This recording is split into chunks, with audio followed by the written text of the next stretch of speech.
Hello and welcome to Unscripted. I'm Dean Straka, and we're going to start things off today with a hot topic in sports, the Masters. That's right, the 81st edition of golf's greatest tradition is underway, but this year feels a bit different. Once again, no Tiger Woods, out for the third time in 4 years with another back injury, and he's not alone either. Thursday morning, Dustin Johnson, world number one, favored to win it for many, withdrew on the first hole after, yes, he hurt his back falling down in his rental home Wednesday night. Freak injury, and he's gone. Jordan Spieth, another storyline, as you know, last year, choked it away with the 8 on number 12. Had the share of the lead on Thursday. Number 15 hit it into the water, quadruple bogey. He's now +4 in danger of missing the cut. Phil Mickelson, a fan favorite, shot out of the gate Friday, eagle on the second hole, but he still trails Charlie Hoffman, who went 8 under before heading back to 4 under par today with some miscues on the back nine. He's tied with Sergio Garcia at -4 for the lead heading into Friday afternoon. So we're going to transition to something else that happened this morning, TCU football's Pro Day. TCU 360's Garrett Podell sat down with former TCU quarterback and current Cincinnati Bengals player Andy Dalton. Here's the advice he's giving to those going through the process this year. Just be yourself, try hard, do your best, and it's all going to work out. It's not always how high you get drafted. It's to the team you ended up on and the best situation. So I think that's most important. Welcome back, Dean. Dusty Baker here alongside Alex Gaffigan and Kendall Washington. How was Pro Day today? You know, it was good. It was cool seeing all the guys, present and past, all be there for the same thing together.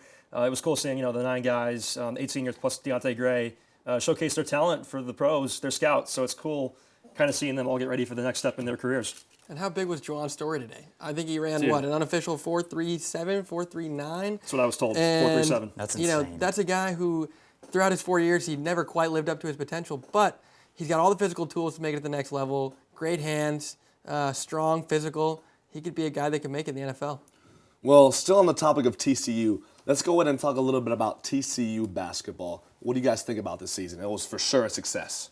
Yeah, I mean, it's like you'd like to be in the March Madness tournament, but at the same time, they won the NIT at Madison Square Garden. Yeah, you were there. That's a huge marketing boost right there. I mean, I know it's not the whole entire big dance, but it's still a very, very good accomplishment considering how low this team was a year ago. Prediction to take them all the way to champion. Only 2 teams, UNC and TCU in Division I, are champions right now. Well, it says something. And you look at the Big 12 and the seniors that graduated, they were 0-18, when they were freshmen. So it's pretty incredible to see where they came. Jamie Dixon obviously has been the hugest part of this addition to this squad and to the school. He's really made TCU a basketball school, and now, of course, TCU finds themselves one of only 2 teams to actually end their seasons with a W, with the game that actually matters. Well, for TCU, they had a phenomenal season. Nothing short of phenomenal. Talking about first time winning 20 games. This in the whole span of TCU history, it's our first time winning over 20 games, and we're the first time in program history where we took down a number 1 seed in Kansas. Right. And Jamie Dixon's really just changed the culture of TCU basketball and made it into a culture of prosperity and dominance. So I'm for sure ready to see how Jamie Dixon's going to take this crew to the next level come next season. Furthermore, too, Cambridge Williams' first triple-double in TCU history of the season. It says something. And to beat GT by 32 points in the title game, I mean, that's a statement. That was a spanking. That was for sure. Well, especially a team that beat North Carolina, too.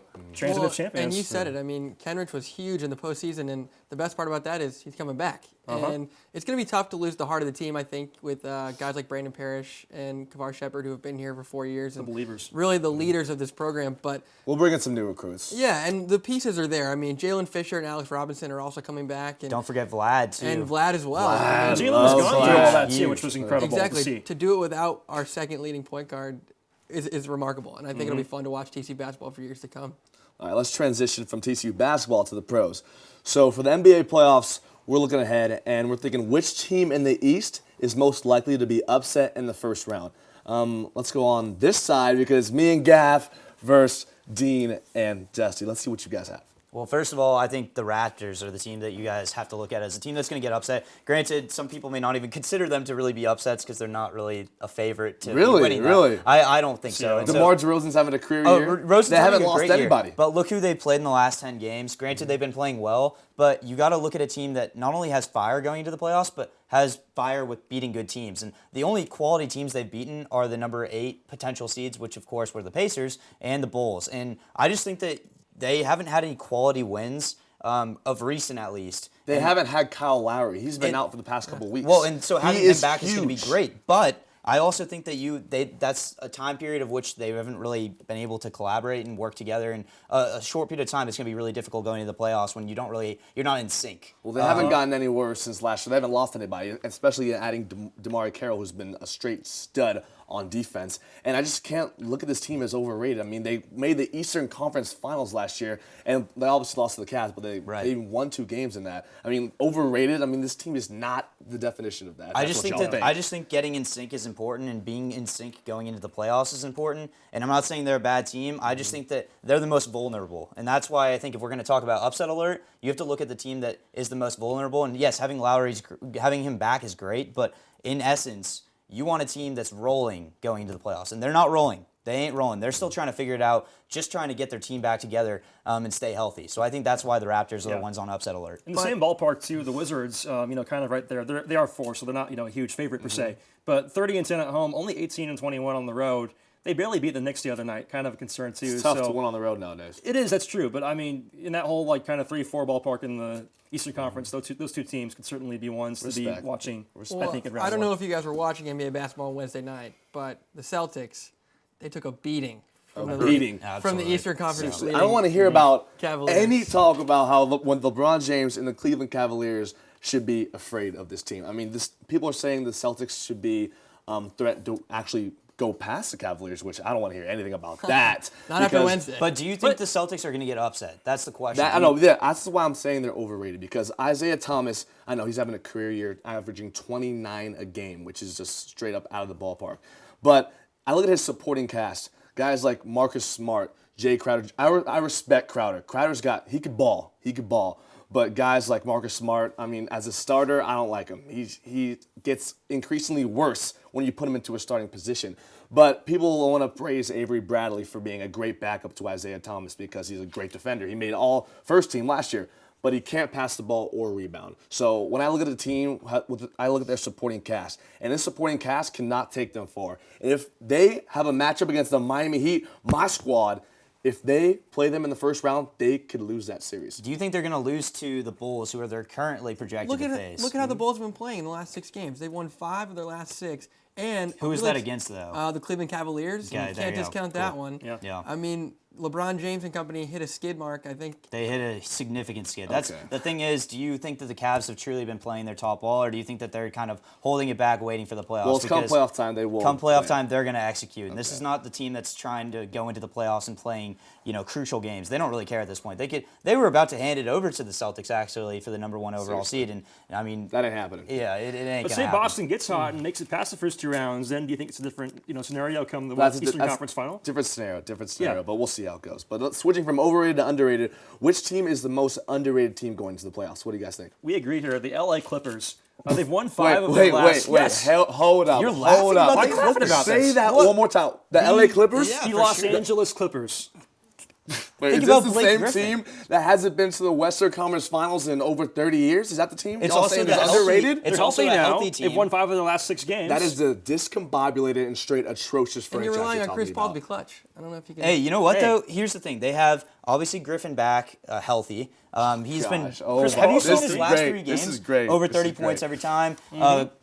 Paul is destroyed in terms of assists, and then of course you have just overall a good background with them as well. Playoff time, no they one's will watching them choke. right They now. will choke like they do every year. Everyone hypes them in the regular season, and when it comes to the postseason, they choke under pressure. They can't get it done, and they make no changes. But in the offseason now, all these guys are free agents, and they're all about to bounce. And this team's going to go down the drain. And underrated is the last thing. Hey, I wanna hear we about don't this know what radar. may happen after the season, but It's I'll their have last to say, chance too. Maybe they'll be motivated Exactly. to kind of get over that hump finally and make it to the final. with DeAndre Jordan Unlikely, but underneath, you as never well know. as even JJ Redick hitting his shots, like he's been balling. JJ Redick has been absolutely balling. Yeah. I just think that the Clippers are a team that's also on fire. I like a team that goes in the playoffs with some sort of heat. I And can't they hear it. are. I The can't Warriors hear are it. the one I concern. can't hear it. The It's Warriors just- are the one concerned. Well, They're everybody's dominated by concerned. them. Everybody's Well, of course, concerned. but Should that's be No, the enough Warriors. Clippers talk. That's garbage. What do you think about underrated team, guys?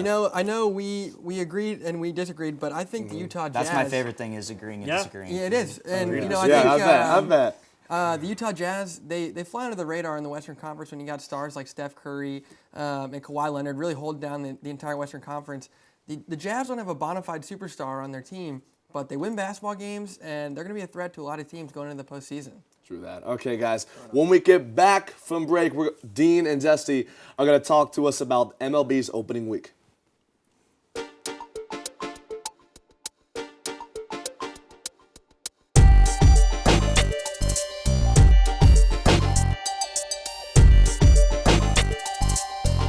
Hello and welcome back to Unscripted. Dusty Baker here alongside Dean Straka, and we are going to bring to you Speed Pitch. We're going to wrap up the first week of the MLB season. So first of all, we're going to look at the AL West, Dean, and the Texas Rangers against the Indians. What a disaster that bullpen was. Yeah, that grand slam, they gave up 5 runs in the 9th inning alone. Got swept. They're 0-3, and I picked them to win the World Series possibly. Not looking too good. They need to really wrap it up with Sam Dyson as well, possibly trade him or give him a little middle relief role. In addition to that, the team that's in first place that was my pick for going to the World Series was the Houston Astros. That team was incredible, 3 straight wins against the Mariners, a very quality AL West team. And that Springer walk-off home run, 2 outs in the 10th inning, pretty clutch. Unbelievable. And then you look towards the AL Central, and of course, first of all, you look at the Minnesota Twins, a team that came in last place last year. Nobody was talking about them, and somehow they're 3-0, even against the Kansas City Royals. And without Eduardo Nunez, too, who was traded to the Giants, he was kind of their uprising star. I don't know how they're going to do this going forward, but a good start for the Twins. And we'll see what happens with the middle of their lineup, which didn't really produce. So if that can produce, wow, they could go very, very far. And in addition to that, we also look at the AL East. And of course, Mark Trumbo, your pick, hit a walk-off home run against the Blue Jays. Yeah, I mean, a very competitive division. The Red Sox are in there, the Yankees, even the Blue Jays, too, last year made a deep playoff run. But certainly, Trumbo was the hero in Game 1. Could he keep on doing that? I don't know, but we'll see going forward. And another name that you guys will all probably want to remember, which is Benintendi, of course, for the Red Sox, hitting a bomb against the Pirates. Yeah, and funny story, he hit me a foul ball last year, too, at Dodger Stadium, so kind of a special place in my heart. But that was a very, cool moment to see him do that at Fenway. I think he'll be a very big star going forward. He'll probably be hitting a lot less foul balls and a lot more balls out of the park, looking at what he just did. Yes, now, kind of transitioning to the NL, first of all, the NL West. We look at the San Francisco Giants and what happened to them against the Diamondbacks. Yeah, Mark Melancon came in as kind of the saving grace for the bullpen that had blown more than 30 saves in 2016. He gives up his first blown save in almost 4 years. 2 outs, 5 straight hits, lost the game. And that's how the start went for the Giants this year. And it's really the telling tale, considering that's how they really went out last year against the Cubs. They really struggled in their bullpen. But the team that won the division last year, the Los Angeles Dodgers, beat the Padres 3-1. Of course, Maeda didn't look that great, but what do you think about the offense, especially with Yasiel Puig? Yeah, 14 runs opening day, is that correct? Absolutely, that's 14-3. An absolute explosion. Puig, 2 home runs. They're scary. Every part of it's deep, and they got a lot of young talent that can hit the ball far. Well, the team they lost to in the NLCS last year, the defending World Series champs, the Chicago Cubs, they beat the Cardinals in a series 2-1. What did you see from their offense, especially from Kyle Schwarber? Yeah, a big force there. Not a great start. They got walked off on against St. Louis on opening night, but aside from that, they regrouped. And they're going to be fine going forward. Of course, though, you have to look towards the team they faced, the Cardinals, and Piscotty really took it bad during the 3 times that he got drilled. Not 1, not 2, but 3 times that he got drilled in a single round around the bases. Yeah, that was probably one of the most bizarre and most painful things I've ever seen on a baseball diamond. It was funny with all the jokes made about it on Twitter, but you felt bad for the guy having to go through that.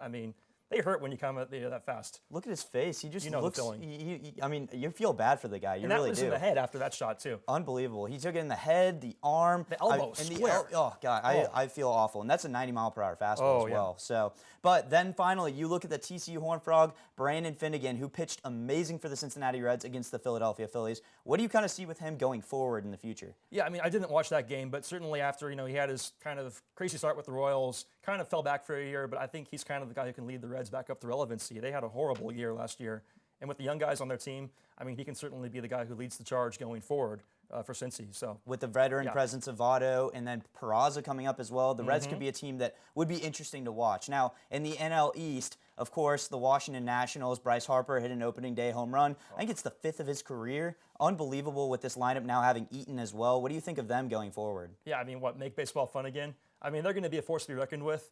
Come the playoffs, can they get it done finally? I don't know. They've had a lot of hard struggles the past few years, but I mean, the Mets too in that division. I mean, they're going to be a very big force. The Braves still down low. It's Looking the Nats. forward, though. They're looking Yes. up. They are looking up. But it's the Nats division to lose, in my opinion. And the Mets are going to be there, but I just don't think they're going to be able to overcome Bryce Harper and that squad. Well, speaking of the Mets, our last topic is Tim Tebow, who hit his first home run in his very first at-bat in the minor leagues. What do you think about that? Do you think that there's too much attention around him? And ultimately, are you happy for him? I'm happy for him. I mean, a two-run dinger, it's pretty impressive he can do that, with that pressure on you. And fun fact, too, the pitcher who he hit off was drafted number 666 in the draft a few years ago. So God beat Satan, I guess, as we could say.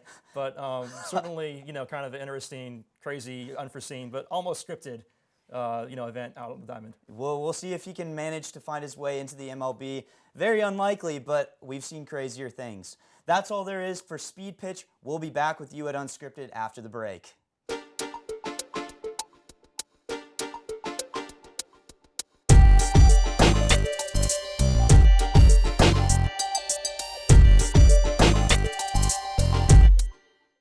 We're going to dive right into a new segment on our show we're going to call Tweets of the Week. So let's just go ahead and jump right in and talk about the tweet that we just can't ignore. The big story at DFW this week, Tony Romo has retired and will be joining the CBS sports desk as their lead football anchor. Well, I sure hope that he's better at the anchoring position than he was a quarterback. Because, my goodness. What? Are you talking about? Especially in the playoffs, because a 2-4 playoff record does not go down to me as one of the greatest quarterbacks that we've seen, especially in Cowboys history. He's not that great. He's not a huge loss. Dak Prescott's the man that's starting there. Cowboys fans should be happy that this guy's gone because the only thing they could ever get from him is maybe a semi-decent. I wouldn't say agree, happy that he left. That's a good backup. That guy, I gotta Tony agree. Romo. I mean, 2-4, and look at all the other quarterbacks in his era, that are retired and still playing. You look at guys like Brett Favre. You look at the Manning brothers. Even guys like Phillip Rivers. I mean, he's kind of in the same ballpark of being a quarterback that has, some good numbers, just underrated. Wait, you said Phillip Rivers, right? He has some Hey, numbers. I got a list here about Some quarterbacks numbers. who have more playoff wins than Mr. Tony Romo, or should I say Mr. 8-8? This won't be good. Jake Delhomme, Stud. Cam Newton, Carolina Panthers. Phillip Rivers, what you said, more playoff wins than Exactly. Tony Romo. Colin Kaepernick, why isn't he getting a job from CBS? And Mark Sanchez. That's just few quarterbacks who That's have more painful. playoff wins That's than painful. Tony That's Romo. why I agree with And you. you're saying this guy is going to come in to CBS and take Phil Simms' job, who's been there for 20 years, because, he's a quarterback for the Dallas Cowboys, and a lot of controversy goes around this topic, so we should hire him over Phil Simms. That is garbage. It's and all he the money. should not, okay, I'll talk about the money still, obviously. But Romo, I don't want to hear it. He's trash. And he should not have gotten this job. And everyone else want him too. NBC, ESPN, they're all begging for Tony Romo. Does he even have broadcast experience? I've He's never got- seen him in front of the camera actually Zero. speaking. I saw him maybe Zero doing a video of broadcast. himself at his house lifting weights. Sick. Oh, But yeah. other than that, I If have anything, not seen though, anything else. the Cowboys, they have, Jimmy Johnson and Troy Aikman, both pretty good in the broadcast department, so they have a good track record. Maybe Well, he'll be the third. And whether or the third not one. he's going to be successful in the broadcast booth is yet to be seen. And it's going to come down to whether or not he really jumps into the role and kind of embraces it. But to kind of discount all that he's done for the Cowboys as far as being their quarterback and say that his career is unsuccessful, I think is... You maybe say it's a successful career? I think it's a successful career, and I don't think you can sell the guy short. The amount of abuse he took with a terrible offensive line and Jerry Jones terrible offensive unwilling line? to invest They and protect the They guy. used to have one. Now it's a freaking Let's talk about his stone injuries. wall. Stone wall. He's not Zeke bad, is he's running just- right through that thing. I know. Statistically speaking, he's the greatest Dallas Cowboys quarterback in history. Granted, he's played there probably the longest. But if you look at the numbers, Yikes, he hasn't won the that is Super Bowls. painful. I get it. And he'll be the first to admit, you can only judge a quarterback based on the championships that he's won. But That's a if you big- look at that's a big if you goose look egg. at the numbers, he is statistically the best Dallas Cowboys quarterback of all time. So I think Dallas is too quick to throw him to the side and embrace Dak Prescott. One great season doesn't mean that he's the savior of your franchise. Question. But do numbers matter, though? Because Yes. if that matters, and that means last year the Cowboys, Rangers, and Stars would all be champions in Dallas-Fort Worth. Who is Romo's, or what is Romo's signature win? What is the biggest game that he's ever had? And really, on a big stage, has he won a truly significant game? Everyone's going to talk about the botch kick that they lost. That's the when he only fumbled. one that we'll That's all remember. significant. The Lions, I remember, a few The years ago. heart and the fact that he put the team on his back, literally he broke his back for the Dallas Cowboys. And the fact that he wore his heart on his sleeve every time he went out on the field, I think Tony Romo's an example for quarterbacks in the league. And I think his career was one that we can look back on fondly. Because I understand your points on that. But NFL quarterback standards, okay, Tony Romo had a successful career, but Dallas Cowboys quarterback standards, no. No, you compare agree. like Staubach Okay. and all Troy the Aikman. studs. We're getting into history here. You talk about his back injury. The greatest person to put his team on his back was obviously Greg Jennings. So Greg Jennings. So don't tell me that Tony Romo is the guy that put the Cowboys on his back. That defense has been pretty solid the past few years, and he's had a good team around him. He really has. It's not like it's just been him. And you have to look at, Kendall brought out the classic wins in the playoffs. Also, regular season wins-wise, there's 10 active players that have more career wins than he does. Mr. 8-8. Honestly, though, if I'm the Houston Texans, I'm upset that I missed out on Tony Romo because I think the leadership he could have brought to that team down in Houston was going to be unmatched. I agree. Perfect. But that's pretty much all we have for this show. Thank you to our producers that put up with us every week, our crew. I know we're a pain, but we appreciate them sticking out with us. Hey, we have a good time, and we also want you guys to remember one more thing, that no matter what they say, sports were meant to be unscripted.